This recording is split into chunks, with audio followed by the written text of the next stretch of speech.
Okay guys, so I first want to apologize about the lighting because we have no lights in here. We have no external outlets. So I just kind of had to put in some light how I could get it to reach. But this is where this is housed at, so I did want to move it just to show you guys. So I am going to show you how it's set up on my table normally. And then I'm going to go through everything right now. So this is what we do for our science is always unit studies. We always do lap books and notebooking and that kind of sort of thing.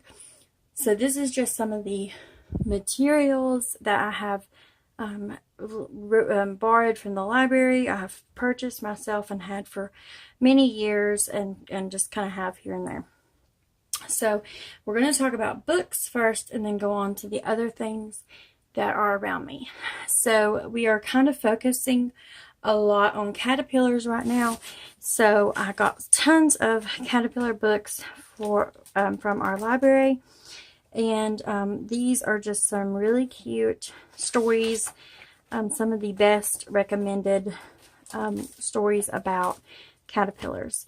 So this one is Gotta Go, Gotta Go, and it's just a cute little book here. And, you know, you got to think I have all the way from 9 months up to 11 years. So I have a wide variety age range of kids. So they all like different things. So kind of try to pick a lot of fun little picture books for the younger ones. My 3-year-old especially loves these, and my 7-year-old.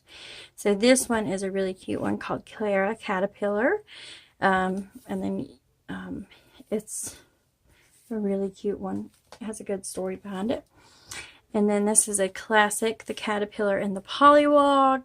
So this was kind of a funny story, how the frog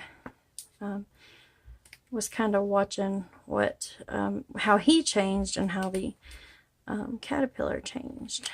So there's that book. And this one is also another classic. It's called Waiting for Wings. And if I can remember how it opens, it looks a lot like the Eric Carle, those kind of books. Bill Martin's books. So it's just a really simple book. Kind of like The Very Hungry Caterpillar, which I also have, but it is not here because we have read it so many times I didn't even include it in here. But it also goes for that. And this one's called Waiting for Wings, in case you haven't seen that one before. And the last picture book I got was The Crunching, Munching Caterpillar. And it's talking about how he eats and wants to fly, and he can't fly because he's too big, and he's gonna sleep, and then he dreams of waking up and it's springtime, and then he's a butterfly. So that one's a really cute one, more of in-depth like the Very Hungry Caterpillar, just kind of the more of a storyline to that one. So this one is one that we have had in our home library. Sorry, the kids are running around. This one is a Science Nature Guides, Butterflies, More Than 50 Easy to Do Science Projects. So this one has a lot. Hold on just a second. Okay. So this one just goes through different little projects you can do with butterflies. Some different butterflies you can find. We have this kind of caterpillar we just hatched. And now we have, I can't remember what they're called, but we have some caterpillars here. They're babies. So, just ones we found. I started to order some, but we did okay. Anyway, so this kind of just goes through where each caterpillar lives, the kind of area that they like to live in. And some projects to do. So that one's a cute one to kind of work on, and it also gives you like some ideas about notebooking and stuff like that, because you're kind of going on a nature hunt for these kind of caterpillars, and how you can like draw out your sketches and some equipment that you might need to take with you, a net, and obviously things like that. But we have not done that. We're not going to do it to that depth anyway. This is one of the books we're kind of using. It has a very little bit in here. And it's really just my older son that's using this. I can't even think of where it was at now. Maybe he was looking at the,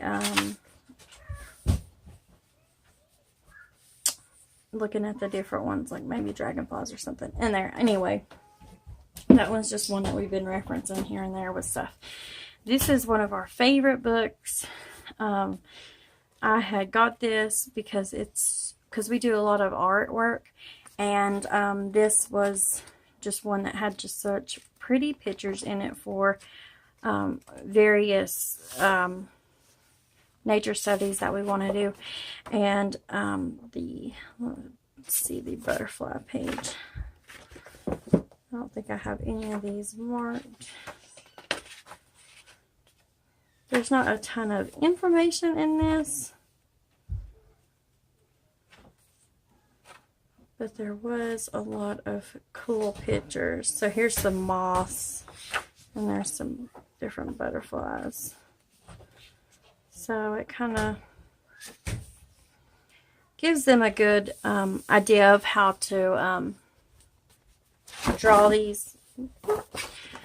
It just gives them a good idea of how to draw these, and some very basic information on the different butterflies. So that's Nature Anatomy, the Curious Parts and Pieces of the Natural World. And then so that is all the books. I'll show you some of the other stuff I have. This is just a little wooden basket, and I always fill it with stuff. We always have these in here for looking at the various things we may bring in. This is just the insect lore butterfly life cycle kit, and I've had this for so many years, and we lost the little black caterpillar. It's here somewhere because we had it when we had our first caterpillar hatch, so it's probably still in my living room somewhere. But anyway, and I also kept these out of something else just because it does look like the little eggs that they lay on the leaves. And this one, depending on the type of butterfly that you have, some of the chrysalises look like this kind of. So I just wanted them to kind of see that, how it can look on both. So I had those. And it's always fun to have hands-on stuff that they can play with. Now this is a Fandex that I've had for many years, and it is all about just different caterpillars and the different things about them, where they at, the species name, and all that kind of stuff. So that's they always like to look at this and see the different butterflies. Okay, so this is something else that I've had for a while, and it is just this. I got this at like a homeschool bookstore for probably next to nothing. Probably like $3, $2 or $3, if even that. Anyway, it's got all these wonderful pictures in it, and they're very tall, glossy pictures, and this one is of the butterfly life cycle. So I just leave this up here, and I switch it out with whatever we're learning if there's one in there. So that kind of sits off here. And then we have, of course, our caterpillars. So I'm going to set this back up and show you how I normally keep it all out here on this desk. I forgot to add these two books. This one we checked out, and this one we just have. And it's not necessarily about butterflies or caterpillars, but it just is about bugs. And we tend to pull it out because it's a fun one to read whenever we're studying about anything about bugs. And this one is Are You a Butterfly? And it is just a cute little picture book that we've read. I read to my oldest ones when they were younger.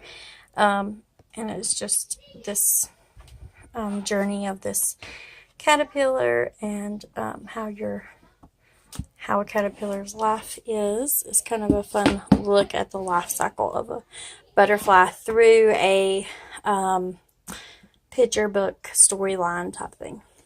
This is how it's normally set up on their little toy bench here. It's just, I kind of keep this whole area open for whatever unit we're studying, depending on how much stuff I have. So obviously this one I have a little bit more, so we have a lot more stuff. So I just have my life cycle poster, our caterpillars, the fan decks laid out here. Sometimes it gets stuck in here. This is all of our books, our little basket, and then our favorite book that we like. They reference this book the most for drawing purposes, and I'm gonna get something to hang their art up here. I haven't done that yet, but you get the idea. I also got this really cool poster at a Goodwill store for like $3, and so it's also up there, but it stays there, so it's part of the unit, but it's not like made. I didn't, it's gonna stay there for a while, so this stuff will go, that will stay. Anyway, guys, this is our butterfly caterpillar unit study. Along with this, we pull a lot of printables off the internet. We do a lot of just nature journaling, documenting what we see and happen in here. They have their little nature binder things, and some little booklets that they do, just depending on what unit we're doing. They do different stuff. So we just kind of learn what we want to learn about them and what they soak in and what they want to tell about it. I do print off some little printables from Pinterest and Teachers Pay Teachers. Obviously, like little life cycle games. We did that with our bees. We had a lot of fun with our bee unit. But anyway, guys, this is it. If you want to see more of these unit studies, the next time I do one, I will definitely make sure to film it. If you have any questions, let me know in the comments. I hope you guys have a great day.